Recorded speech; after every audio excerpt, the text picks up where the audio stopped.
suis là pour répondre à vos questions, aux interrogations que vous pourriez avoir, notamment à cette expérience de la Nouvelle-Zélande. Parce que j'ai eu la chance de jouer en Nouvelle-Zélande il y a 11 ans maintenant. On est parti sur une préparation, ce que vous allez connaître finalement, de 2 mois. Ça a été assez intense, on a connu des hauts et des bas, et on a vécu deux mois en Nouvelle-Zélande, qui est un pays à la fois génial mais aussi particulier. Depuis que j'ai pris cette équipe, en charge de cette équipe, j'essaie de transmettre un petit peu le parcours du rugby féminin parce qu'il n'a pas 50 ans d'existence encore. Donc je pense que c'est important de savoir d'où on vient.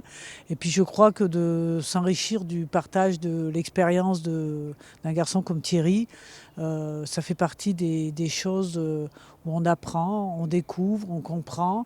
Ça met l'accent sur certaines choses qu'on n'avait peut-être pas forcément identifiées. Parfois on s'y retrouve, parfois on dit non. Et je crois que c'est ce qu'on appelle vraiment le partage d'expérience. Et je crois que c'est quelque chose de très positif pour les joueuses et aussi pour le staff. C'est gratifiant pour moi d'avoir été invité par Annick et l'équipe de France féminine pour partager mon expérience. Et c'est super, voilà, c'est de dire ce qu'on a vécu, ça peut aider à construire quelque chose d'encore meilleur. Et effectivement, la transmission aussi, c'est quelque chose qui est essentiel aussi dans notre sport. N'étant pas moi un entraîneur ou on va dire un opérationnel dans un staff, c'est sympa de trouver un moyen de participer aussi et de pouvoir aider. Quel est votre objectif? Tout le monde veut être champion du monde. C'est pas tant. C'est une banalité de dire ça. Oui. Moi, je pense que la vraie question, c'est qu'est-ce que tu es prêt à donner pour être champion du monde. Ça, c'est la vraie question et la vraie réponse qu'il faut aller chercher. Jusqu'où tu es prêt à aller dans ton investissement, dans le sacrifice, parce que tout a un prix, individuellement, collectivement, pour atteindre cet objectif-là.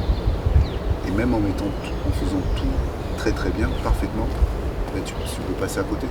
Même si c'était il y a 11 ans maintenant, ça reste quand même une expérience qui marque tous les athlètes. Aller jouer en Nouvelle-Zélande, une Coupe du Monde, au pays du rugby, à 20 km de chez soi, c'est une expérience qui laisse pas indemne, entre guillemets, et c'est une expérience dont il faut qu'elle profite à 100%. On a déjà joué les Black Ferns, mais on n'a jamais été en Nouvelle-Zélande, donc on ne sait pas forcément à quoi s'attendre quand on va arriver là-bas, comment on va être accueilli, quelle est l'atmosphère un peu d'une Coupe du Monde dans un pays comme celui-là. C'est vrai qu'on a quand même quelques interrogations par rapport à ça parce que personne n'a joué en Nouvelle-Zélande, on n'a jamais disputé un match là-bas, donc on est assez naïf de ce côté-là et je crois que c'est important qu'ils nous transmettent un petit peu, qu'ils nous disent un petit peu son ressenti, comment eux ils l'ont vécu, comment lui il l'a vécu avec son staff, avec l'ensemble de ses joueurs. Je crois qu'il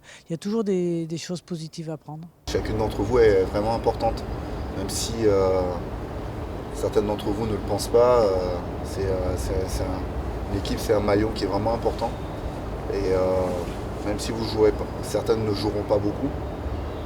L'énergie qu'elles mettront en fait dans la préparation de ces matchs-là, l'énergie qu'elles mettront dans la vie collective, est vraiment essentielle pour celles finalement qui vont porter le maillot, qui vont défendre les couleurs du 15 de France et qui vont défendre votre investissement finalement. Parce que si vous êtes championne du monde, c'est toute l'équipe qui sera championne du monde. Le fait de leur dire ce que nous on a pu vivre à l'époque, ce qu'on a le meilleur comme le pire, j'espère que ça sont des informations qui leur permettront de éviter certains écueils et de vivre l'aventure pleinement, parce que finalement c'est de ça dont il s'agit. Parce que le titre finalement c'est qu'une conséquence de la façon dont on aborde la compétition, de la façon dont on la vit. Et là je pense que c'est une bonne démarche de s'interroger sur ce qui pourrait les attendre là-bas. C'était pour te remercier d'être venu et de nous avoir apporté ton expérience de capitaine et de joueur. Merci beaucoup.